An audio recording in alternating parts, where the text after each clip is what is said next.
Hello, everybody. Welcome. I'm Skip Elsheimer, and this is the AV Geeks Lunchtime streaming show, live from my archive. I'm back.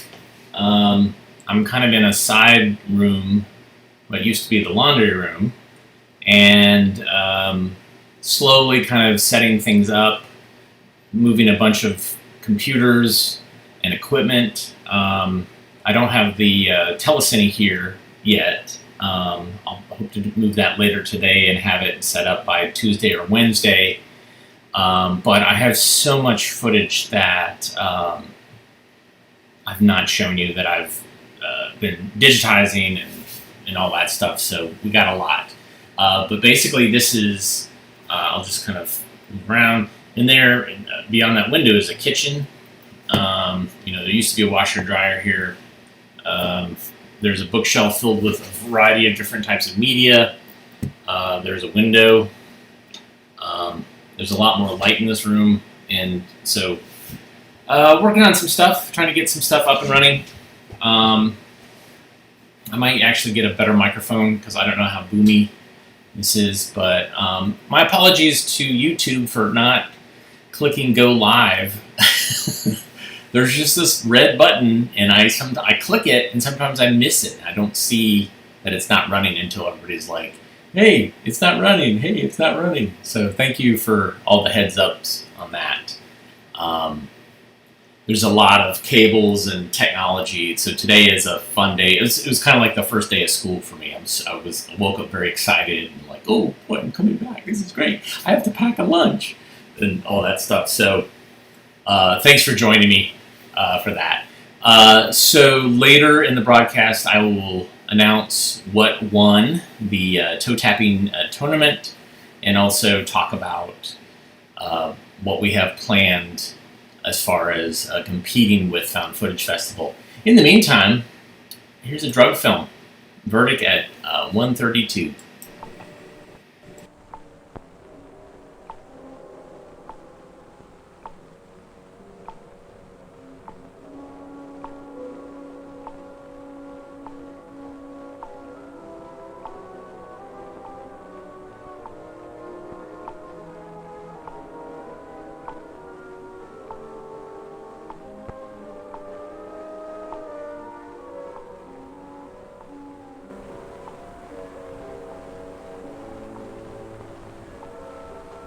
The letter was from the coroner's office.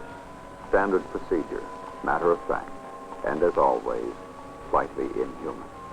Dear Dr. Corville, the brains in the appropriately labeled containers are those of Miss X, aged 22, and Mr. Y, aged 44. Both were killed in an automobile collision on May 22nd. His car was struck by an oncoming car driven by Miss X. Both victims were dead on arrival at the hospital. Mr. Y had been driving erratically prior to the collision. The question arose whether the diffuse hemorrhage found at autopsy occurred prior to the collision. In the case of Miss Y, very little change was found in the brain, and the question here is whether any factor other than the injury itself contributed to her death. Since there is legal action pending, we will appreciate your earliest examination of these specimens. The police reports are enclosed for your perusal.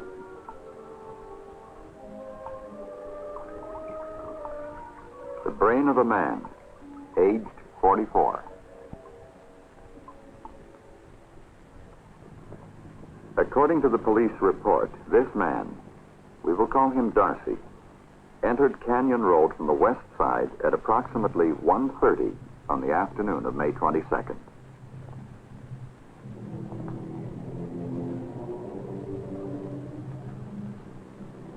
Darcy had a history of alcoholism.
occurred at approximately 1:32.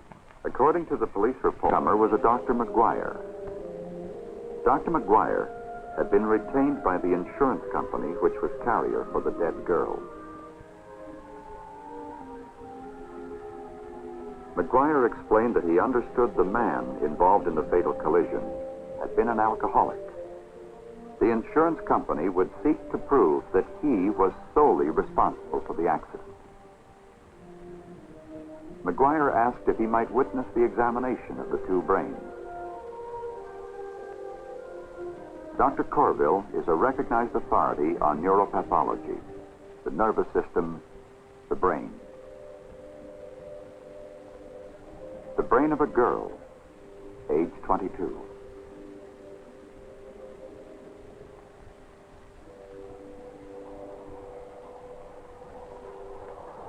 According to the police report, the girl, we will call her Julie, left the restaurant at approximately 1:25 on May 22nd.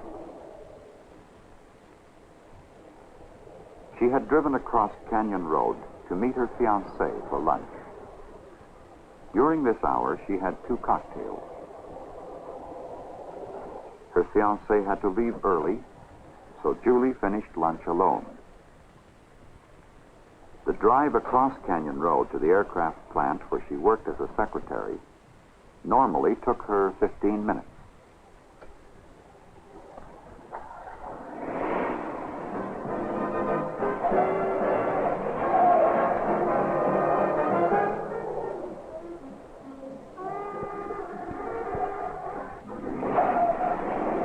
Julie Canyon Road from the east at approximately 1:30.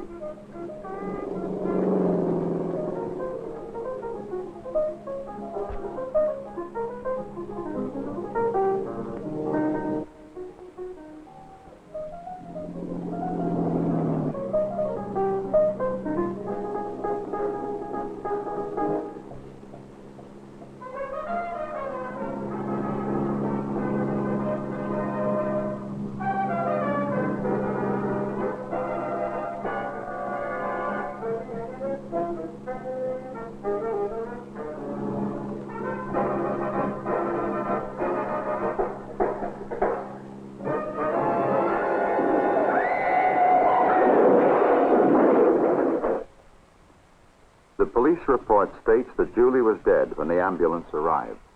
Her inability to make a split-second decision had sealed her verdict at 1:32. The brain of a girl, aged 22. Dr. McGuire suggested that the 2 drinks Julie had would not have affected her. Dr. Corville explained that alcohol always affects people, and the brain, the nervous system, is the target.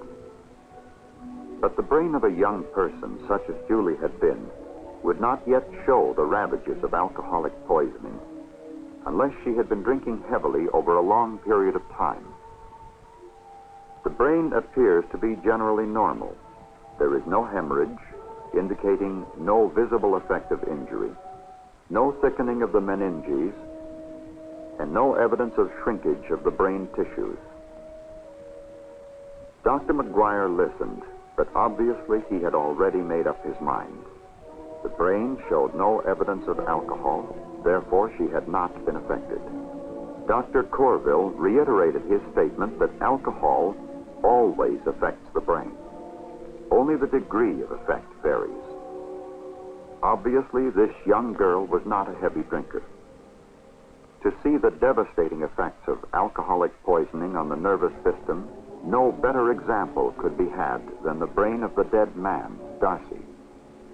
This brain, discolored by a massive hemorrhage, is testimony to the long-range effects of drinking.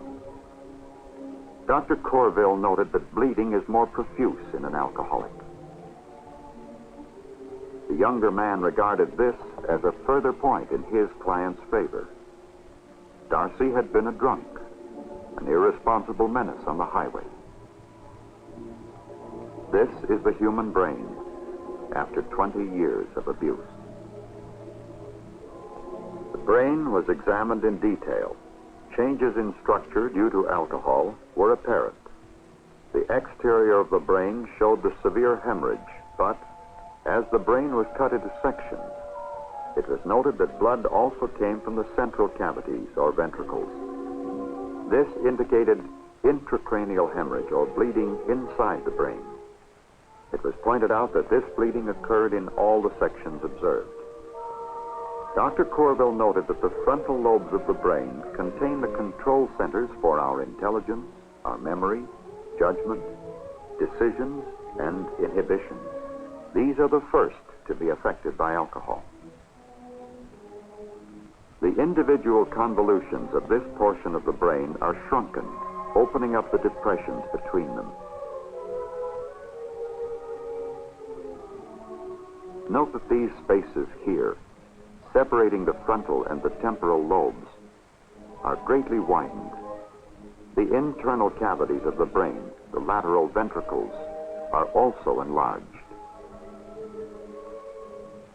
This shrinkage of the brain is the result of a progressive breakdown of the brain cortex due to deterioration of the nerve cells.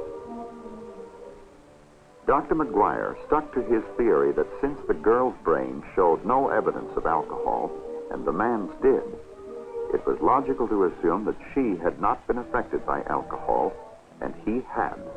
But Dr. Corville patiently explained that they were talking about two different things. The man, Darcy, was an alcoholic. His behavior pattern resulted from a repeated use of alcohol over a period of years. The girl was not an alcoholic, but the fact that she had had 2 drinks cannot be ignored. If Dr. McGuire was interested in learning something about the effect of alcohol on one's judgment and reaction time, he should see a man whose specialty was in this area. Dr. Stuart Knox is one of the nation's foremost psychiatrists. His patients include many persons with a background of alcoholism. Pat, age 25, is a moderate drinker. She has agreed to act as a guinea pig in a test to show the effects of alcohol on coordination. Normal coordination was evidenced by such tests as these. Pat was then asked to type the same sentence 3 times.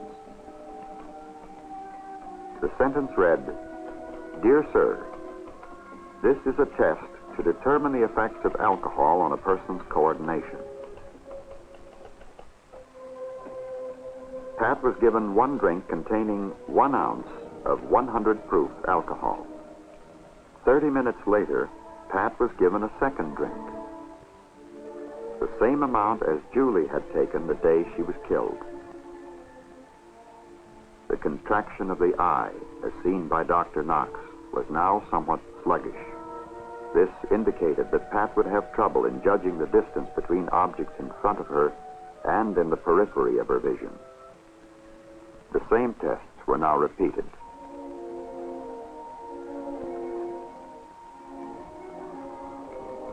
She was again asked to type the same sentence 3 times.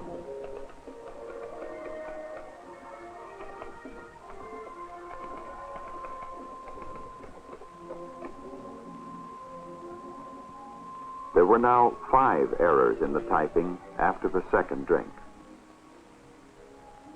Dr. McGuire asked if a glass of beer would have had the same effect. The answer: there is the same amount of alcohol in a bottle of beer as there is in a glass of wine or a shot of whiskey. Dr. McGuire was beginning to wonder. The following day, Dr. McGuire attended a lecture given by Dr. Corville at the School of Medicine, Loma Linda University.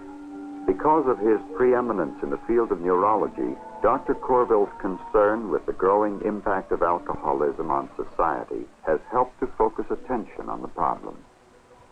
Dr. Corville was discussing the characteristics of brain changes leading to atrophy or shrinkage.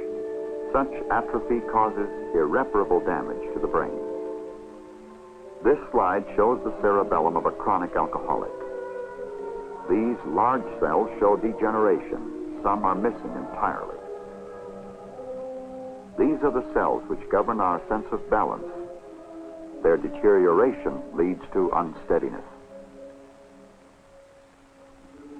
Here, the nerve cells of the cerebral cortex show the degrees of degeneration, from minor changes to severe. These changes are shown in greater detail under this higher magnification. Some cells appear almost normal, others have all but disappeared. The process of progressive deterioration leads to this ultimate change in the brain. The lower half, with membranes removed, presents the shrunken convolutions with widened spaces between them. In the upper part of the brain, we see a thickening of the covering membrane, a sign of an aged brain. Aged in this case by alcohol. After the lecture, Dr. Courville asked Dr. McGuire if he would like to see some 16mm film taken at a sports car gymkhana. A gymkhana is a sports event designed to test the skill of expert drivers under various conditions. The gymkhana was held in the San Fernando Valley, California, and was based on tests conducted by the Dade County, Florida Department of Public Safety to determine the effects of alcohol on drivers. These drivers are members of a sports car club. Each man is driving his own car. Each man drove over the course 3 or 4 times before the tests began. Again, it should be noted that these men are expert drivers. Having thoroughly familiarized themselves with the obstacle course, each driver was given a drink containing 1 ounce of 100 proof alcohol, 1/2 hour before he drove the course. Here is what happened after the first drink. For purposes of clarity, we have concentrated on the footage showing the red Morgan, driven by the white-helmeted driver. This driver's score at the end of the gymkhana was average. Here he comes.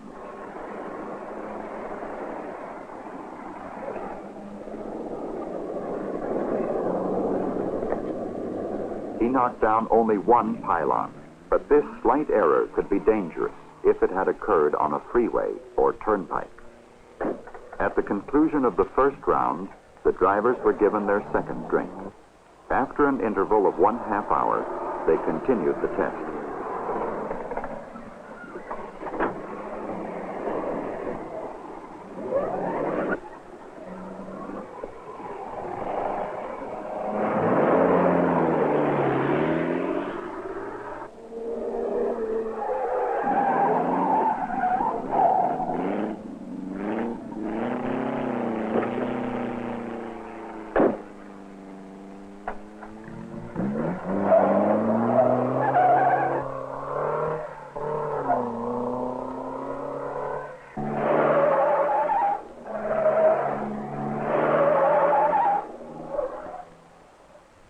Remember, this particular driver's performance was quite typical.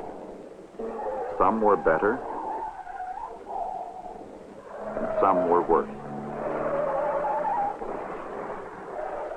But without exception, all drivers showed an increase in errors. In an increasing number of states, the law says a man is not under the influence until he has an alcohol reading of 0.10%. But to have such a reading, this driver, who weighs 150 pounds, would have to consume approximately 6 drinks of beer, wine, or whiskey. We have already seen what happens with 1 to 3 drinks. Based on these tests, and on those conducted by the Dade County Department of Public Safety, it is apparent that the legal level for judging a man under the influence should be lowered. Dr. McGuire was now convinced that the dead girl, Julie, had been affected by the 2 drinks she took before the accident. Here, in this section of the girl's brain, now discolored by exposure to air in the laboratory, the central cavities, or ventricles, were small, as they should be. The man's were large. The surface of the girl's brain presented a normal contour with closely approximated convolutions. In the other brain, these convolutions were narrowed. And again here, the space between the frontal and temporal lobes, narrow in the case of the girl and wide in the case of the man. Julie was not an alcoholic, but her reaction time was affected by the drinks. Not much, it is true, but enough to render her incapable of the split-second timing necessary to save her life. The man, Darcy, was an alcoholic. The brain clearly shows that. But the actual cause of death was massive intracranial hemorrhage. The rate of bleeding was increased by the presence of alcohol in the blood. It is possible that had he not been an alcoholic, he might not have bled to death.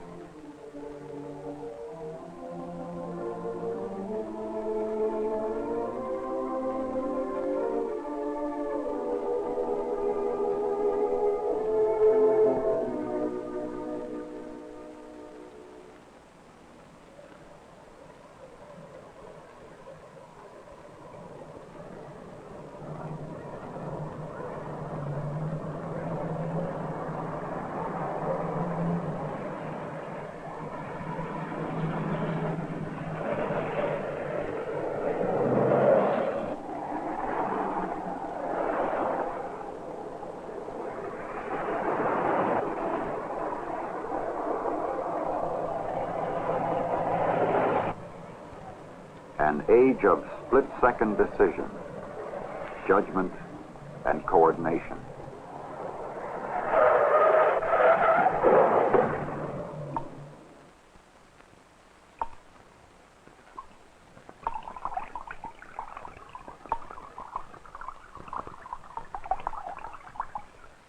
The man or woman who says one drink won't do any harm just doesn't know.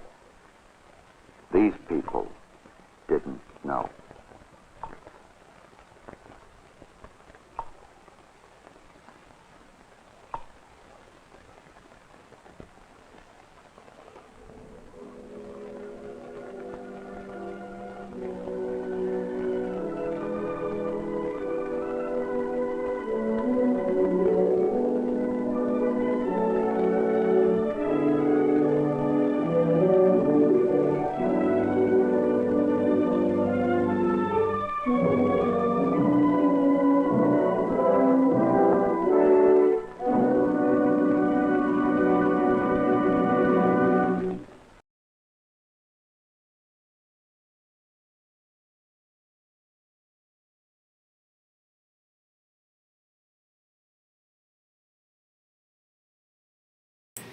Those were my computer reading glasses.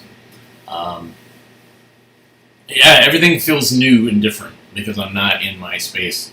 So that last film was... At first I thought it was a drug-related film, and I'm confusing it with 11:59, One Moment to Choose, which is about heroin. No,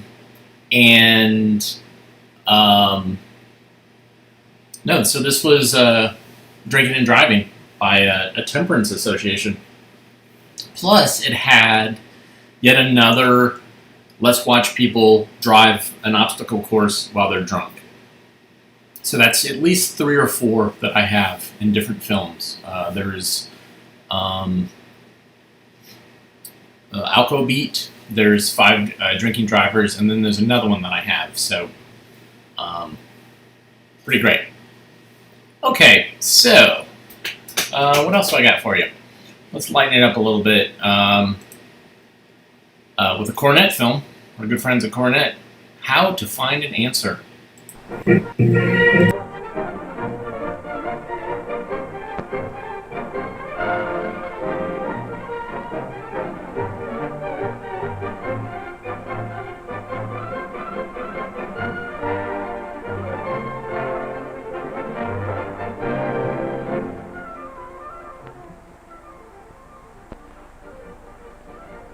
Almost every day, we need to know how to find the answer.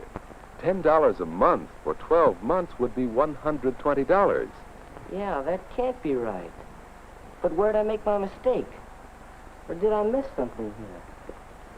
Let's start at the beginning. Just what do you want to find out? Well, how many months I'll have to pay? And what facts will you need to find the answer? With these right here. Total price, down payment, monthly payments, carrying charges. Maybe I better set these figures on paper so I can work with them. Total price, $63. Down payment, $12. Say, that leaves about $50 to pay. Let's see. Balance. $51. Why, even with the 5% charges, I shouldn't have to make any more than 6 $10 payments. That's a good estimate, Alan. Now can you figure exactly how many payments? Why, I think so. Let's see. 5 payments will take care of $50. And the 6th should take care of the other dollar of the balance plus the interest. That means interest will be figured for 6 months. 5% of the balance of $51 is $255, interest for a year. Then divide by 2, because it's only 6 months, interest will be $128. And my last payment should be $228. Then I can pay for the lathe in 6 months. Yes, just as you estimated. Pretty good, if I didn't make another mistake. I'll check over these figures. And if they're right, I'll buy that lathe. Good enough, Alan. Oh, Mother, that's wonderful. And there's a 9.5-yard remnant at that price? Yes, just a minute. I'll measure the windows and see. 9.5 yards. It's a wonderful buy if that'll be enough. Let's see. 5 feet and one more. 6 feet altogether. 6 feet and 2 windows, 2 drapes for each. 9.5 yards. Hello, Mother. Can you call me back in about 10 minutes? I just can't figure this out.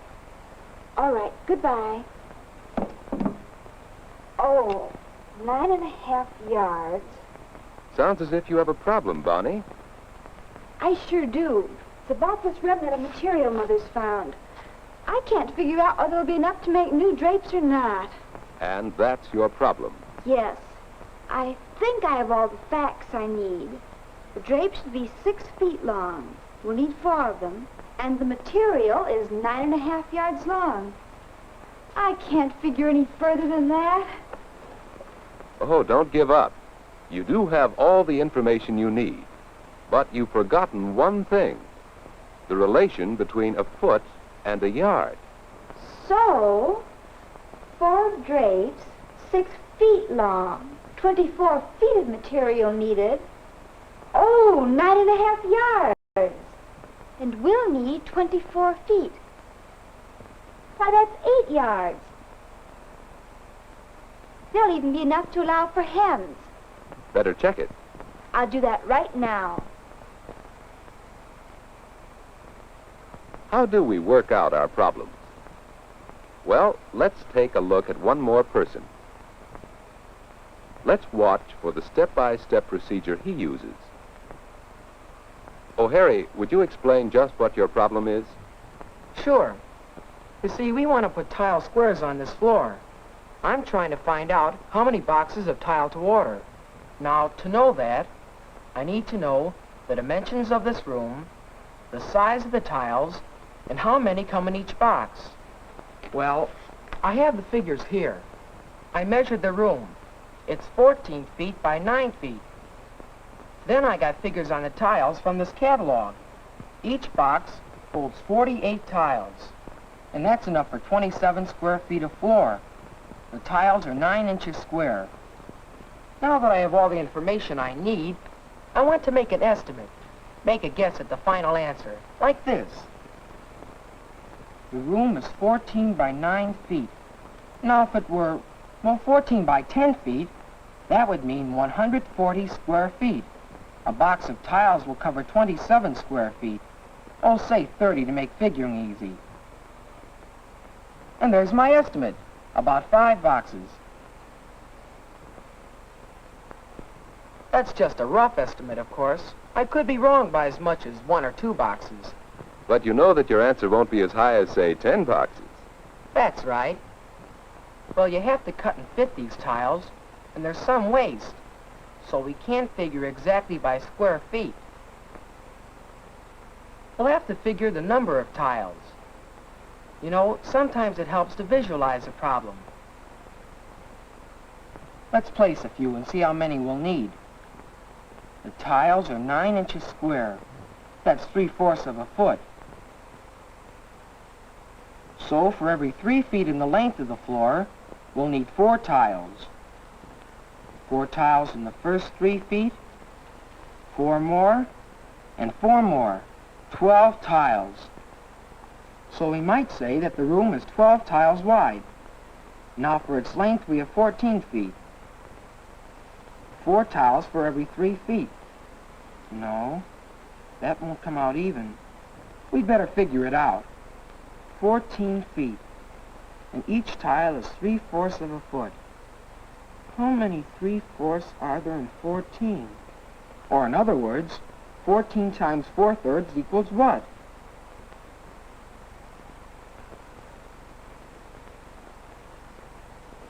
$18 2/3. Of course, I'll need a whole tile for that 2/3. So what I'll need is 19 tiles a long way. That will be 228 tiles. Now, since there are 48 tiles in a box, we can divide 228 by 48. And the answer is 4...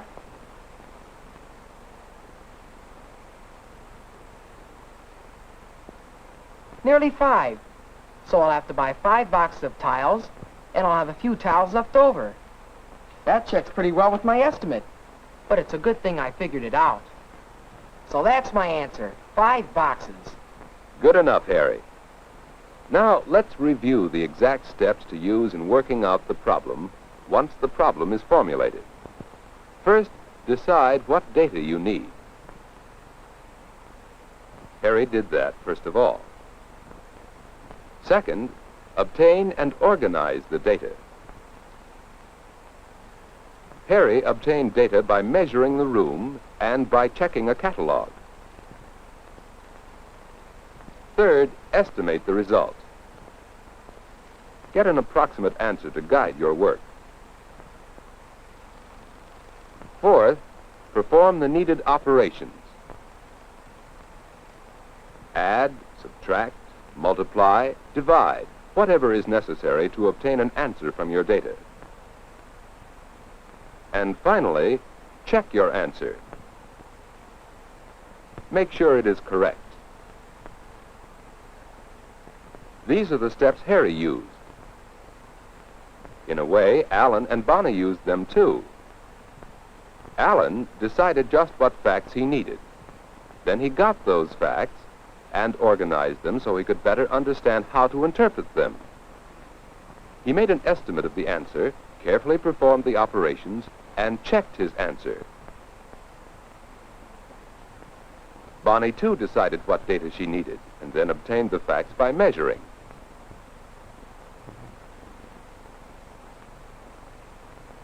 Then she did something very important. She organized her data and translated the data into units she could compare directly. She was then able to estimate the answer, perform the operations, and check. Yes, this is the procedure we should use in solving any of our mathematical problems.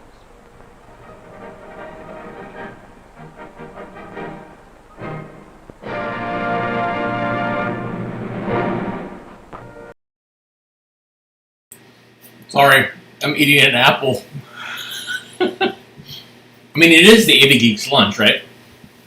So, sorry about that. It's very impolite.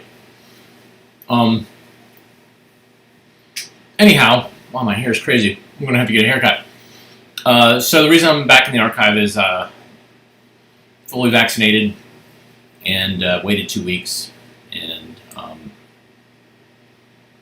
that's great. I feel really awesome. It's been very exciting to visit friends. I went to a party and kind of hung out outside with people who I hadn't seen in a long time. So there you go. So it's time to talk a little bit about what transpired on Friday. Friday was the Elite Eight of the toe tapping tournament, and so here's how it broke down.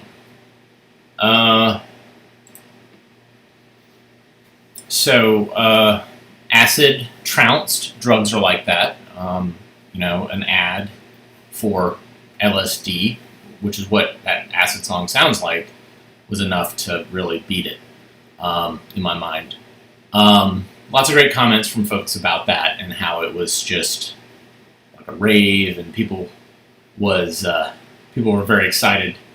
Duck and Cover got trounced by Malika Palakadu Skip 2, which is surprising to me because Duck and Cover is easily one of the most popular educational films that I have in my collection. So many people remember it and reference it, and I think the kind of folksy, hippie, like insane Malika Palakadu Skip 2 took it, whereas my wife was wondering about the visuals, like were the visuals contributing? And it's fine if they did, because I don't, I think that it's the whole package. Then Books Are for Burning, of course, trounced. Telezonians Pick Up the Phone. Having it in a disco and having a really phenomenal song that immediately when it starts playing, like I started like bobbing my head and tapping my toes. I get that. And then, of course, the hardest competition that was kind of neck and neck for a while was Shake Hands with Danger versus VD is for Everybody. And everybody commented that this was hard. Very, very hard.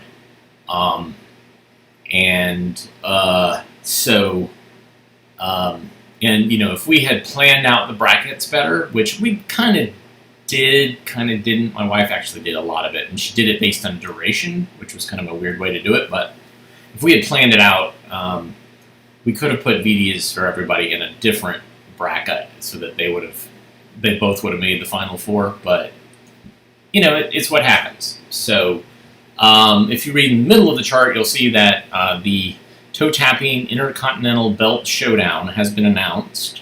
And it's going to be a live event, and it's not going to be during normal AV Geek lunchtime. It's actually going to be at 9 p.m. Eastern Daylight Time on Thursday, May 13th. And it's going to be hosted by the Found Footage Festival. And they are, because they have more eyeballs, and they've been doing this longer. So, but I'll be a guest on that show. Also, Jim Stringer, the guy who wrote Shake Hands with Danger, is going to be a judge. I think. We'll see how it plays out. We'll see how he is when it comes to judging his own song. And we're going to take on some songs that Found Footage Festival have ponied up. And I say that we can trounce most of them except for one, which is Super Duper Pooper, which is from the video It's Potty Time. And it was a favorite at the house I used to live at when I started collecting films. It's Potty Time we used to bring out at every single party that we had. And Super Duper Pooper was a really popular song. So it's going to be tough. All right, let's see. What do we got? Let's see. I depressed you with a bunch of brains. Let's see how to find the answer. Let's watch some insurance spots, TV spots for different types of insurance. Just give me one good reason why I should have Blue Cross Hospital medical protection. You're sick. Oh. When you need it, you're better off with Blue Cross. Just give me one good reason why I should have Blue Cross Hospital Medical Protection.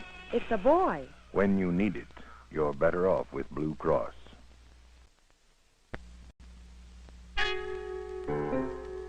How'd he get in? Well, officer, the guy must have come up the fire escape and jimmied the window. Uh-huh. What's missing? Oh, gosh. Our portable TV, the silver, and some cash I had around. My watch and my jewel case. Boy, I hope you kids have some insurance. If you rent a house or apartment, you should know about Allstate Renters Insurance, a special package policy for renters that protects you against loss from burglary, fire and smoke, even liability lawsuit, and more. Best of all, Allstate Renters Insurance costs less than most companies charge for similar protection. So don't take a chance with your possessions. Find out about low-cost renters insurance soon. Talk to the good hands people. You're in good hands with Allstate.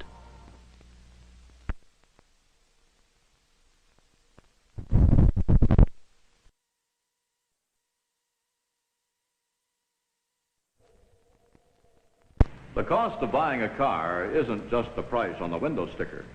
It's the price plus the finance charges. Ed Reimers for Allstate. Did you know you may save as much as $50, $100, maybe even more on auto financing through an Allstate agent? It's the Allstate Auto Finance Plan.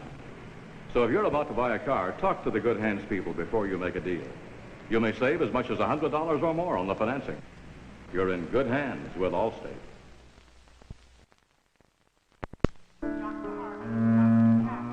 Think you're bad off. My cousin, his poor wife is still working her fingers to the bone, making ends meet. You just relax, Ed. Things are going great at the office. I've taken over your accounts, and the clients couldn't be happier. So you just lie there and get better. You hear? You've got it pretty soft, Ed. Any messages for the boys at the club? Or shall I just say you're gonna hang around here for a few weeks? Remember me? Clark from Allstate. Your brand new car is a total loss, but I brought you a check for a replacement. I knew your wife would need a car. When your medical bills are in, call me. At Allstate, we get there as quickly as we can. We figure you've suffered enough. Are you looking for protection you can count on? Talk to the good hands people. You're in good hands with Allstate. Monday morning, and Gordon has a customer to see 200 miles away. And Joanne is taking little Jimmy to the dentist. For them, and millions of other families, 2 cars are a must, and a major expense in a household budget. Hello, I'm Ed Reimers, here to tell you about one good way to cut the cost of owning 2 cars. It's this, the Allstate 2-car discount. Here's how it works. When you insure 2 or more cars with an Allstate policy, you get a substantial savings on each car you insure. So if you own 2 cars, then see an Allstate agent about the Allstate 2-car discount. Talk to the good hands people. You're in good hands with Allstate. Just give me one. Talk to the good hands people. Yeah, so that's I've been grouping together some of the public service announcements and TV commercials that I have in little chunks. I'll do that more. Found out a way to do that with this software that I have. So I got a little bit of time left here, and normally, I start with a silent film, but I want to end with this one. This one I just recently found again, and this is one that's from my collection. It's not a home movie of me, but it's something I bought on eBay because of the screenshots, and I was like, oh my god, I have to have this. It's called The Joy of Working, and it looks to be some sort of charity thing that this couple does, and they decided to document it. and there is some serious nightmare fodder in here. It's glorious. I love it. So here's the joy of working.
ready to be loved again.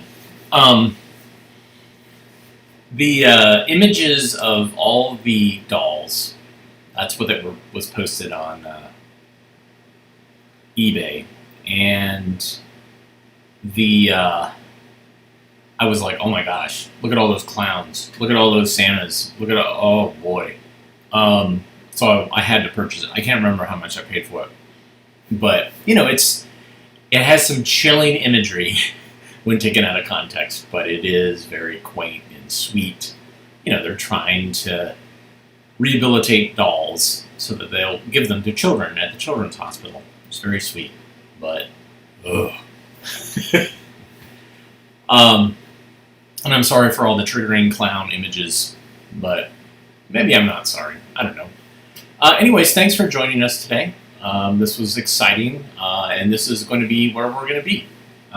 You know, unless for some reason numbers start jumping back up again and things start going crazy, which knock on wood on a wall, that will not happen. Hopefully things will start getting back to some semblance of normalcy. And anyways, thanks for joining. As always, you can buy us coffee to say how much you like us. Now that I have 2 locations, I have to have coffee in 2 locations. I have 2 of these, and I have to make sure that I don't leave them all at one location or the other, because that's a problem, because I have a coffee problem. Also, tell the world that you like AV Geeks by hitting like, subscribe, click the notification bell, comment, share, all that stuff. Thank you so much again. For those of you who've been watching since mid-March of last year, this is a long journey. We're not through it yet, but we're seeing on the horizon something. And I'll be here, and I'll be continuing to do this because I very much enjoy showing these films to you, and I enjoy your comments, and it gets me to show my collection more, which is what I wasn't doing before. So thank you so much, and everybody have a good rest of your day. As always, please rewind and love each other. Now that I'm back at the archive, I might be able to find some more film cans that have more little glips of wisdom. And so everybody take care, and I'll see you soon.